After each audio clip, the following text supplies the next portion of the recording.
listening to the Kobo Writing Life podcast, where we bring you insights and inspiration for growing your self-publishing business. We're your hosts. I'm Stephanie.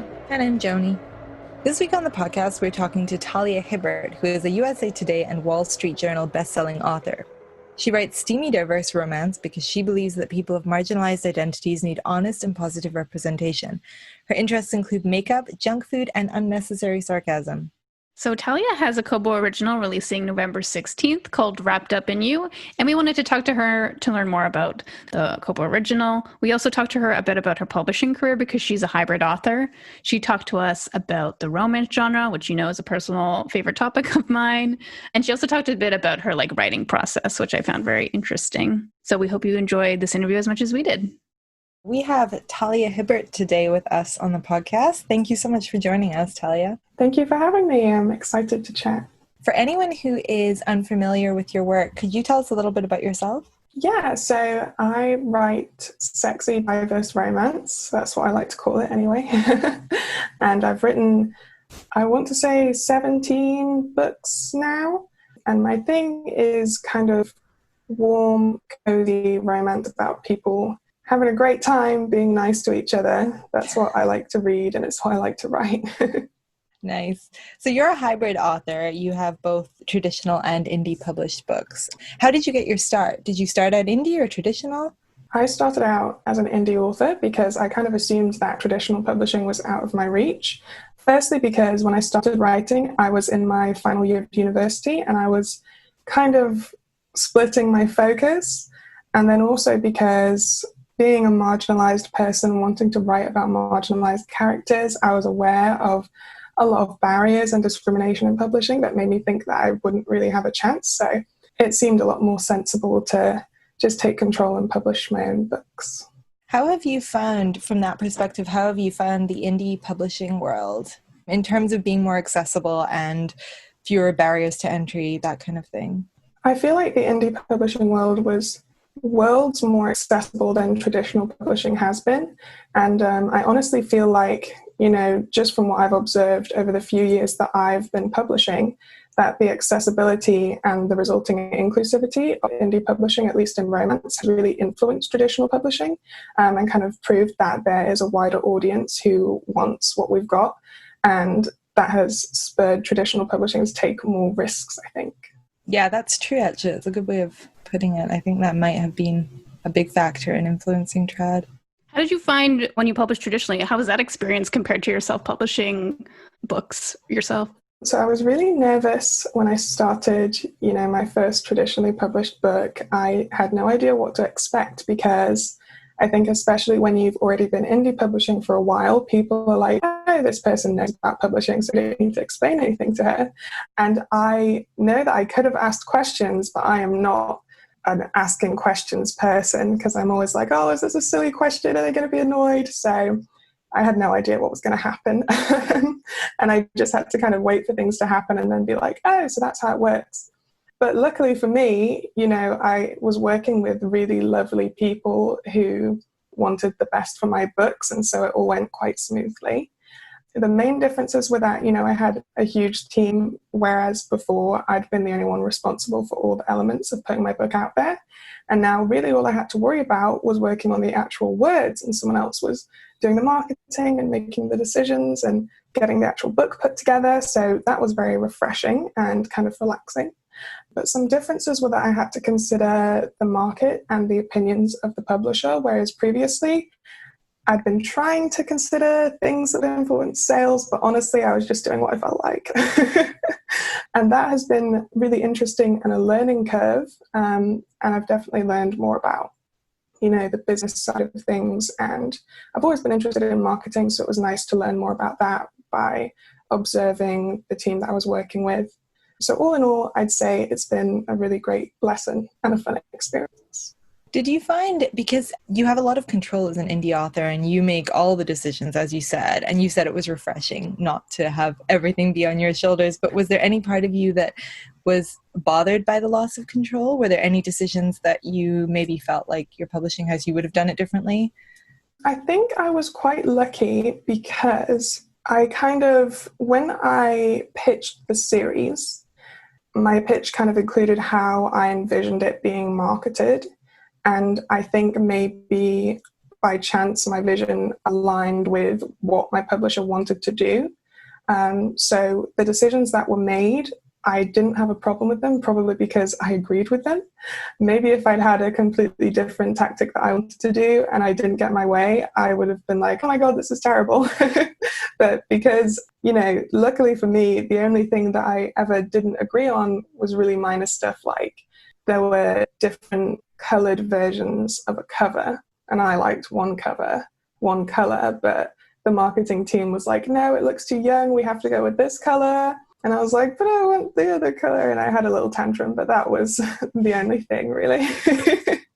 I think also when you're coming from indie to trad, you're in a position of power there because they know that you can do fine without them at this point. So there's probably a little bit of you're coming from a strong position when you've already established yourself as an indie. Yeah, I think I definitely felt more confident getting a deal after having already published than I would have if I'd got it without that experience, because like you said, you do have a bit of a stronger position because it's like, well, I don't actually need this because I was doing fun without it. So if something terrible does happen, everything's going to be okay. And it was nice to have that feeling.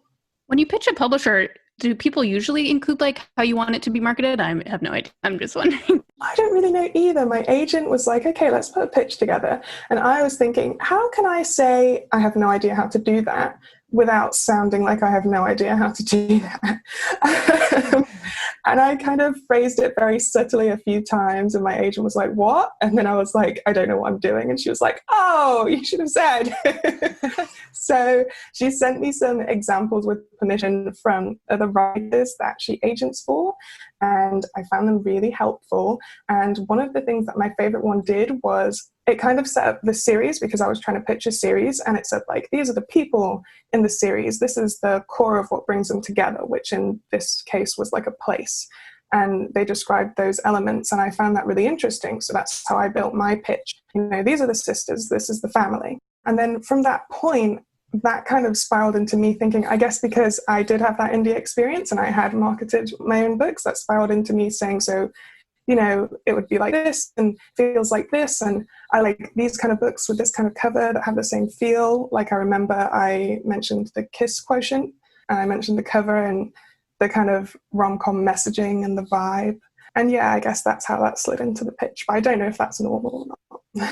For anyone listening, can you tell our listeners the name of that series and the title of the first book? Oh, yeah. The series is called the Brown Sisters series, and the first book is called Get a Life, Chloe Brown. I loved it a lot. I recommend it. Thank you. So you have a Kobo original coming out. It's called Wrapped Up in You, releasing November 16th. Can you tell us a little bit about this book? Yes, I'm super excited. So it's very Christmassy. It's very, not even Christmassy, but like wintry, that feeling at the end of the year that it's just really a great time for family to get together because you're more likely to have holiday and it's cold, so everyone wants to stay inside.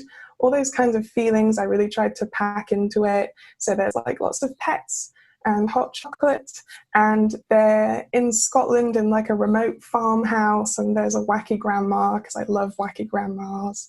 And really it's about a woman who were very close as kids, who grew up as family friends, and then he went on to become an actor and got quite a bit of success, and she just stayed in her regular life. But these kind of had feelings for each other, and this Christmas, because of various factors, he is determined to finally say something about it. So he's come home from LA and he is going to make her fall in love with him. But she is not that kind of person. She's a bit frosty and very cautious, and she's healing from some things that have happened in the past. So it's kind of how they negotiate that and how they prioritize their friendship, and it's quite cozy, I think. So perfect for Christmas. How does a book start for you? Like, how do you come up with the premise? Do you start with a trope or a character, or what's the origin point?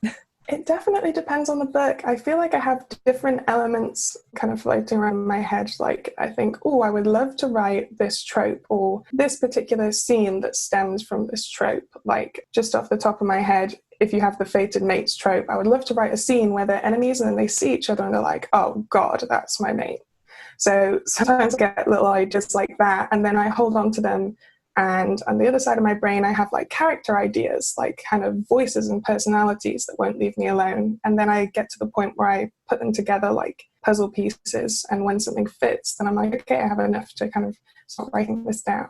What's your writing process like? Does it kind of change when you're writing shorter fiction like a novella compared to a novel? It definitely changes depending on length. It changes from book to book, but a shorter book like a novella is a lot easier to plan out because all the sections are smaller, because I tend to think of a book in sections. It's easier for me to hold a smaller number of events in my head. So I can plan the end of the book without forgetting the beginning. Whereas if I try to plan the end of a longer book, by the time I've planned that out, I've forgotten the beginning. So with longer books, I plan less far in advance. Like I might plan act 1 and I might have very vague ideas about what I want, say, the dark moment to be, but won't have that much detail. Whereas with shorter books, I can maybe be a bit more precise in advance. But it depends on how the story hits me. Yeah, I'm always kind of interested to hear about the nitty-gritty of how authors like plan in advance and that. So you said you split it into sections, and then do you have a pretty clear idea in your head when you start out how things are going to go? Sometimes I do. Sometimes I think I have an idea and then I start writing and I'm like, oh, my idea was wrong. But I think a lot of the time the structure that I think of depends on the trope. So for example, if I know I'm going to have a trope where my characters maybe already know each other when the book starts, that will affect the structure of the book versus if they've only just met. Because of, when I'm pacing my book, I like to make sure that my characters spend a lot of time together. Like I think some of my books, they spend all their time together, which I don't think every romance novel does that. I think I just have problems. I just like forcing them together in every possible situation. So depending on how intense things are going to be and what's kind of going on in both of their personal arcs, that affects which plot structure I choose, whether I go with like a more traditional 3 or 4 act structure, or if I follow like romantic beats rather than traditional story structure. How did you find it writing a Christmas-based story? Are you a big fan of Christmas and the holidays? I like Christmas mostly because there's a lot of food at Christmas. But in my family, all of our birthdays are like crammed into November, December, and January. So like all of us, except for one of my sisters, she's the odd one out. So for me, Christmas is kind of merged with like birthday season. And so I'm not like a huge Christmas person, but I am like a huge winter family by the fire person. So I enjoyed getting that in there. And also one thing I do like about Christmas is it allows you to work with a lot of tropes, like the person who hates Christmas meets the person who loves Christmas and other OTT things like that. It's funny you mentioned all your family's birthdays are in one specific set of months, because that is also the same about my family for some reason. I'm the one that's born in January compared to August, September. That's so weird. I don't know why that's weird. I want a scientific research on that. Joni, is it the same for you? No, but you know what the scientific explanation is, and you know that works. Holidays. So what was 9 months before this? And do I actually want to know anything about that? Anyways, we're getting. So some people may be struggling with NaNoWriMo. Probably the 2 people who haven't written a book here. Do you write every day, or how do you kind of plan your writing out? Do you have a word goal? How do you approach that? I don't write every day. I remember at one point I was like, ooh, so-and-so said I have to write every day to be a real writer, so I'm going to do that. And then I did that, and then I hated writing for the first time in my life. And I was like, oh no, this is bad. So then I stopped writing every day. And now I kind of like to treat writing like a 9 to 5, except I don't think we should work 9 to 5. So I do it like 10 to 3, which is my preferred work day, Monday to Thursday. And when I am writing, because I'm not always working on drafting a book, but when I am, I try to write for like 4 hours a day, Monday to Thursday. And then the rest of my work day is spent doing, business stuff, the boring part. Now we're going to ask you about your business stuff. Boo.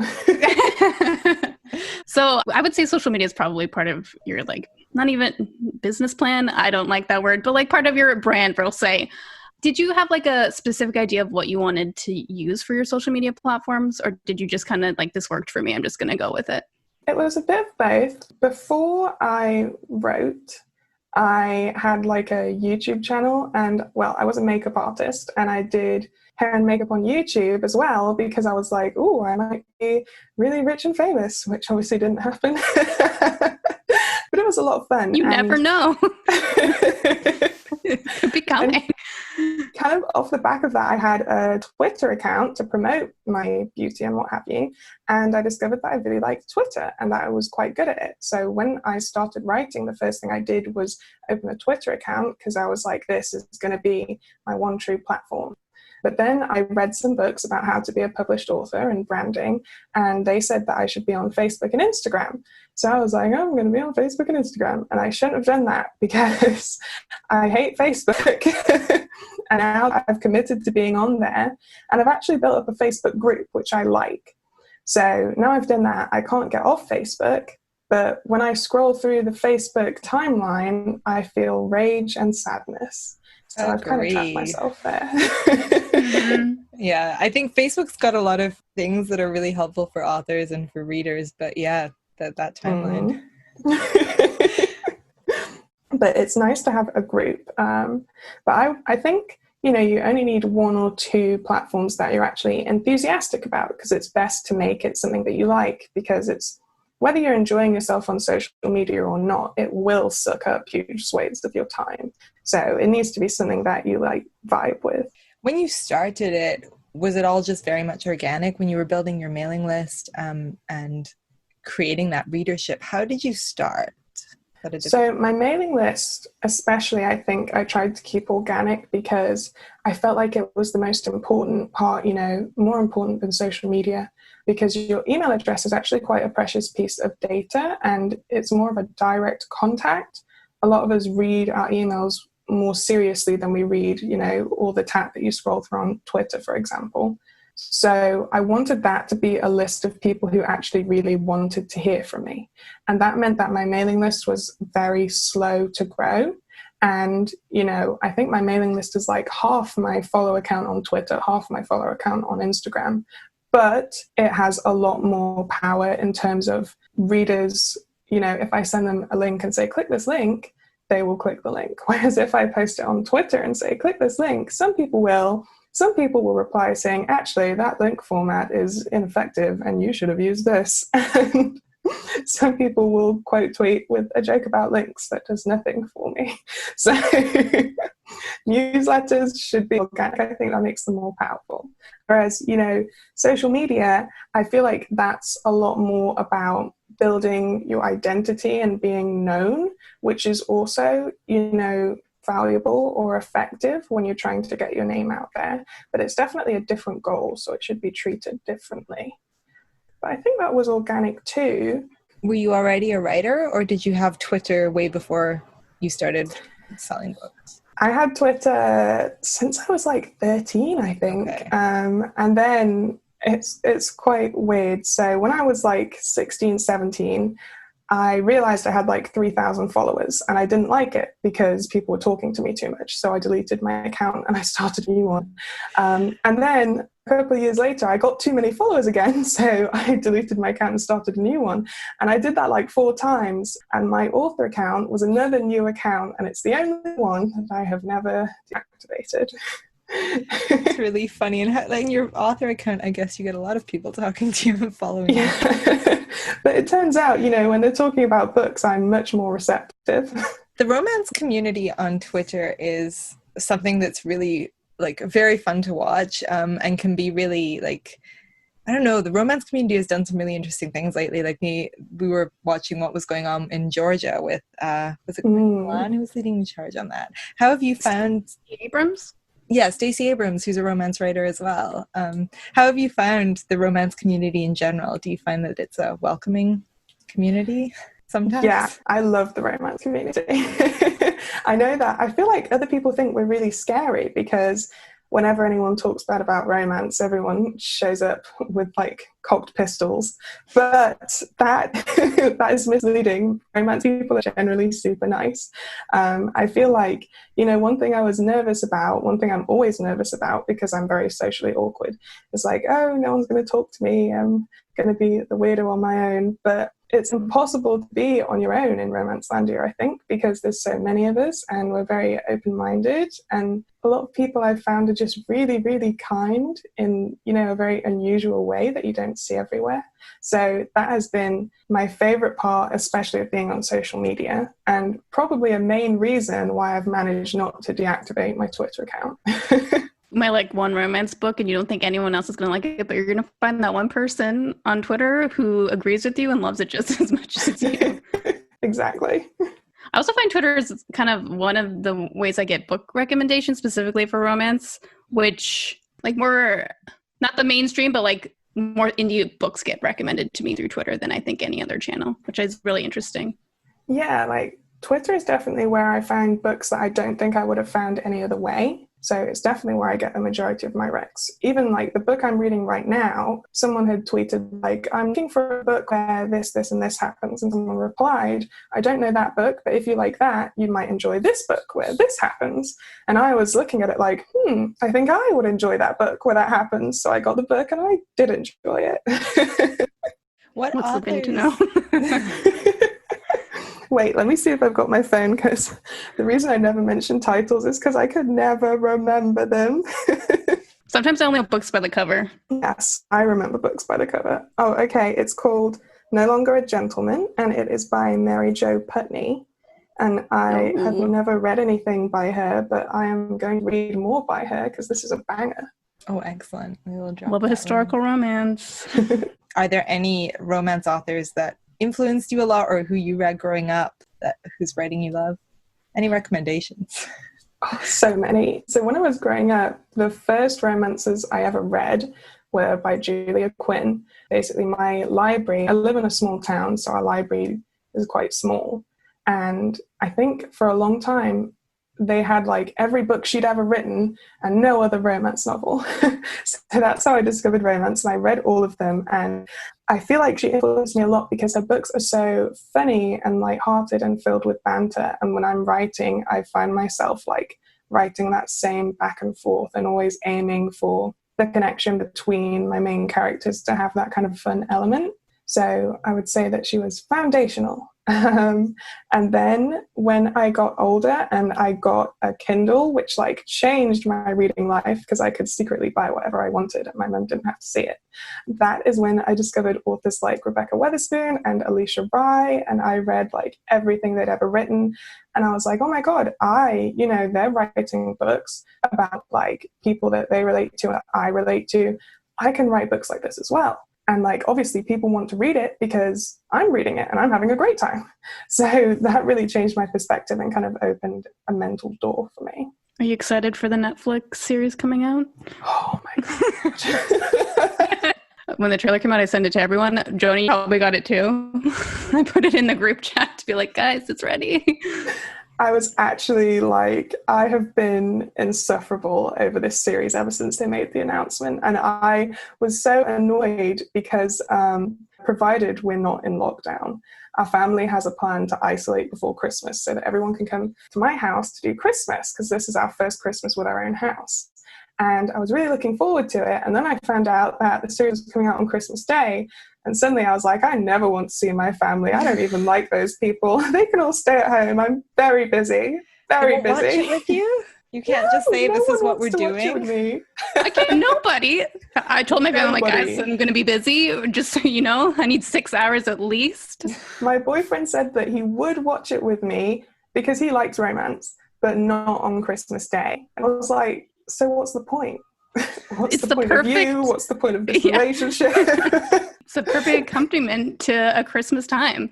I think so. I'm so excited. And I love, obviously I love Shonda Rhimes as well. So I love how it looked in the trailer. It had that perfect glamorous look. Someone on Twitter said it was giving Gossip Girl Regency. And I just think that's so perfect for the books. And I'm also really excited because I actually used to know, well, no is very generous. I went to school with one of the actresses involved. Who was it? I don't want to say because I don't want to be super weird, especially if she finds out and she's like, I have no idea who you are. All right, we'll get it from you later. We'll try to secrets for later. Okay, so I'm just going to move gears a bit to kind of like writing business. What do you think has been the best thing that you've done for your writing career? Oh gosh, I feel like looking back, I feel like there are always kind of different stages or like different steps, and I stay at one level and then I kind of, everything I do takes me a little bit higher, and then one last thing will bump me over the ledge onto the next step. So I definitely feel like there's the perfect word that means what I'm thinking, but I've forgotten that word. But I feel, cumulative. I feel like it's cumulative. So it was sort of like when I was first starting out, the best thing I did was really closely study other authors, everything from, how they were writing to how they were titling it and kind of packaging it to how they promoted it, and deciding what I liked and then emulating that as closely as I could in terms of like the laser sharp marketing and intention. And that really changed things for me. And then once I'd gotten the hang of that, it was all about being able to invest more money to be even more on brand and look even more kind of clean and professional. And again, that really changed things for me. And then kind of because I built this audience, figuring out what I wanted to do with it, figuring out what kind of books or what I wanted my brand to mean. Like when people see my name, what kind of books are they thinking of? And then really getting to understand that and channeling it through my writing and making sure that it represented me, that leveled me up again. So I feel like it's just always trying new things to get closer and closer to being precisely an expression of your best bookish self. That's a really great and very complete answer. This is kind of ironic. At the beginning of this year, or the end of last year, we all sat around and talked about our predictions for publishing over the next year. And obviously 2020 was not at all what we expected. But I'm interested, do you have any predictions or ideas about how you think the next few years are going to be in publishing? Where do you see us going? Well, I haven't been very forward thinking at the moment because I'm kind of more thinking, what the hell is going on, like every day for new reasons. But I do have one thing that I believe is going to happen. I believe there is going to be a paranormal renaissance, and I think it's going to be all about paranormal rom-coms, like when it was Mary Janice Davidson and other people who I used to love, but I can't remember their names, that is going to come back. Like a Kresley Cole? Yes, but like... series? Yes, and I love Kresley Cole, but I feel like the Immortals After Dark series, we have been in this phase of marketing paranormal as like very serious, even when it's not necessarily. So like her covers at present are all kind of very serious, traditionally gothic. Whereas moving forward, I think authors like Kresley Cole will have like the cartoon covers, but paranormal and things like that. I would guess you're right. I can see that, like, just given like the temperature of the world, I want to say people are going to be looking more towards rom-coms and like superheroes in their romance novels. Superheroes. I believe that. It's a good prediction. What can readers expect from you next? Obviously, Wrapped Up in You is coming out very soon, ending the year with a bang, I hope. And then the third and final book in my Brown Sisters series, Act Your Age, Eve Brown, is coming out in March, which is exciting. And after that, I am thinking about rom-coms. I'm thinking about paranormal, so I really hope my prediction is accurate. I'm thinking, about fun stories that are maybe even more off the wall than I have previously liked to write. Like I am ready to be removed from reality than I was before because I now dislike reality more than I ever have. So lots and lots of fun. That's what I'm hoping to bring. That sounds like something we all need, especially after this year. And then we have our fave question. What have you been loving lately? And then I'm going to add a bit is like, what's a bananas book series that you also like? Let's see. Lately, I've been loving like books. Could be anything. TV, movie, podcast, whatever. Okay. Well, I've really been enjoying Fleabag, which I'm rewatching for like the third time. So Yes. but every time I watch it, like I feel inspired by a different element of it because it's just so funny in so many ways. You know what I haven't watched yet is I May Destroy You, which I've heard is the next fantastic show. I'm worried about, I don't know if you guys ever watched Chewing Gum with Michaela Cole. Mm-hmm. I have. I've heard of it because it had Susan Wokoma in it, right? I heard her talk about it. Okay. I love her. She's like, so do I. And I loved her show Crazy Head as well. That was a comedy and I loved that one. And I loved Chewing Gum, but I don't think I May Destroy You as a comedy. And I was talking to my friends about it. My friends all loved it. And when they were describing it to me, it sounded like the kind of thing that would really upset me. It sounds heavy. Yeah. It's very dark. And sometimes I needed like a break between the episodes. There are some funny parts, but yeah. Nothing, I don't think. Fleabag's dark too. It's not heavy in content, but it's dark comedy. Fleabag is definitely dark, but I feel like I didn't know it was going to be dark, and then it would be dark, and I'd be like, wait, what? Yes. Which made it easier to handle. Yeah. So I feel like I'm working up to I May Destroy You. And then book-wise, I have been enjoying so much. I feel like I read very chaotically, but I recently discovered, I think her name is T. Kingfisher. And that sounds familiar. Yeah.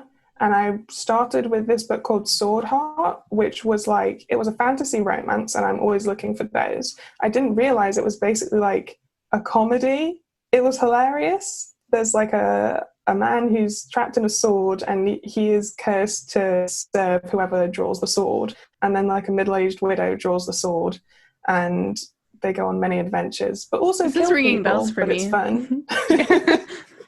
Do you read a lot of romance? Or I know some people don't like to read in the genre that they're writing because they are afraid maybe that they'll take some plot points, or do you just like love romance? Oh my God, romance is all I read. I couldn't imagine not reading it. I would have nothing else to read, and then I would just slowly die in a heap.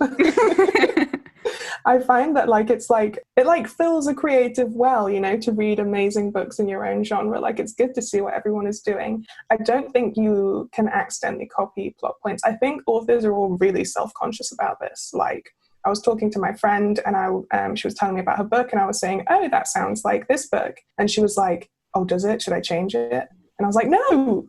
All that means is that people who like this book are going to like your book as well. That, we're all the same species, so we all have the same ideas, but it's how we execute them that matters, and we all do that differently. Do you ever, though, okay, this is my fear, when we've been doing Nanowrimo, sometimes I feel like I want to emulate an author's style, like in terms of writing style, which I don't think is always a good idea. Do you know what I mean? Sometimes you hear like perfect phrases and whatnot, and that's something that always scares me, and I wonder how authors deal with that, or if it's not really a problem and you just become more original as you write more. Well, when I first started writing, not even publishing, but when I was just like experimenting with writing as a teenager, I had a problem where I would get like huge crushes on the way an author wrote, and I'd be like, I'm going to write like them now. And I'd start a story writing like them, and by the time I finished the chapter, it would just sound like me again. Mm-hmm. And I honestly think like it's impossible to avoid your own voice, because when you're writing, you're seeing, or if not seeing, experiencing the story in your mind, however you experience your imagination.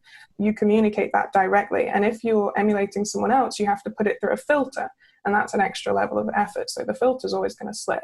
And especially I feel the more you write and the more confident you become, your voice is kind of honed in, a lot more difficult to turn off and a lot more intense. And I suppose your unique voice is made out of all of the different authors that you've read and loved and influenced, and it all sort of meshes together to become something that's unique to you.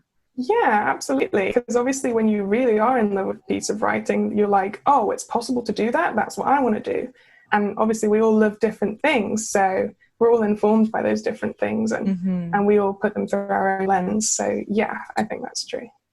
Well, thank you so much for joining us today. It's been great. I've had loads of fun talking books, so thank you for having me. Thank you so much.